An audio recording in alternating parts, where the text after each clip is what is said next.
We have already established that atoms make up everything we see around us, even this glass of water. But the water inside this glass isn't just a bunch of random atoms floating together. Certain atoms have merged in certain ways to form this new substance, and this process is called chemical bonding, and it is the blueprint of everything.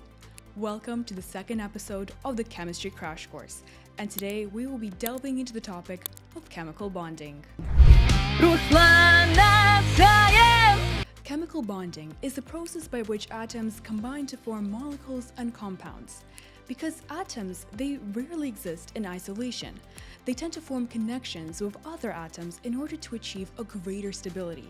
So this usually means gaining, losing, or transferring electrons to fill their outermost energy shell.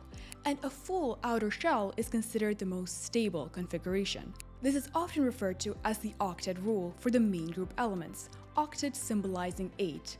And the way the atoms bond depends on their electron configuration, so how the electrons are organized, and how strongly they attract electrons, a property known as electronegativity. If we take two hydrogen atoms, a hydrogen atom contains one electron and it's one valence shell, but this shell can hold up to 2 electrons, meaning that the hydrogen atom is not fully stable. It still needs one more electron to fill its full valence shell of electrons. So if we take two hydrogen atoms and merge it with one oxygen atom, and oxygen is a non-metal, it has 6 valence shell in it electrons, but that shell can hold up to 8 electrons, meaning that it lacks just 2 more electrons. So adding those 2 extra hydrogens completes its full valence shell of electrons, completing a full stability. So now we have 2 hydrogen and 1 oxygen atom, forming water. There are 3 primary types of chemical bonds: ionic, covalent, and metallic. In ionic bonding, the atoms transfer electrons from one to another, and this typically happens between metals and non-metals. The metal loses the electrons and becomes a positively charged ion called a cation, while the non-metal, it gains the electrons and becomes a negatively charged ion, an anion. And the oppositely charged ions are held together by extremely strong electrostatic forces, because opposites attract.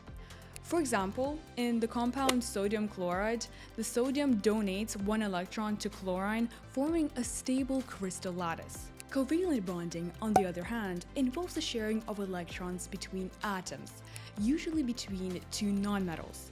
Instead of transferring electrons, the atoms each contribute 1 or more electrons to a shared pair, creating a strong bond.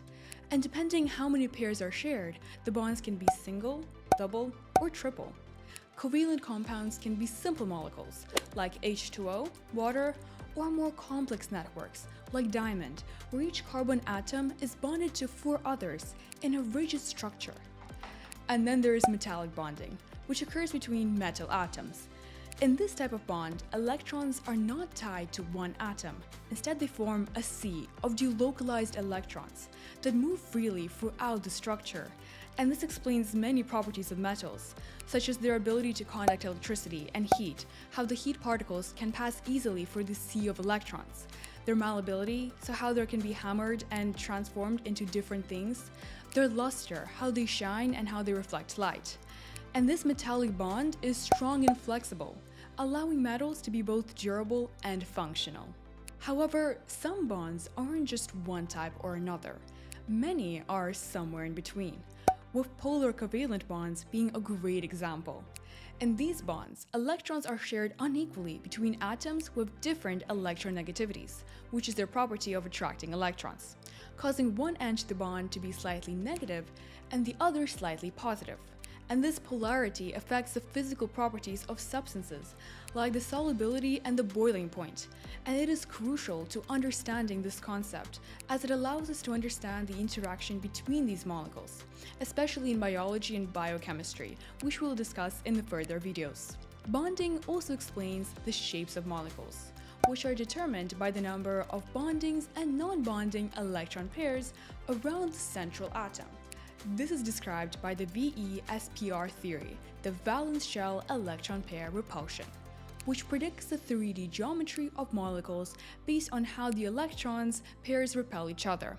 Mind you, this is more for the A levels rather than the IGCSE course. The shape of the molecule can influence how it reacts, how it fits into a biological system, and how it interacts with other molecules.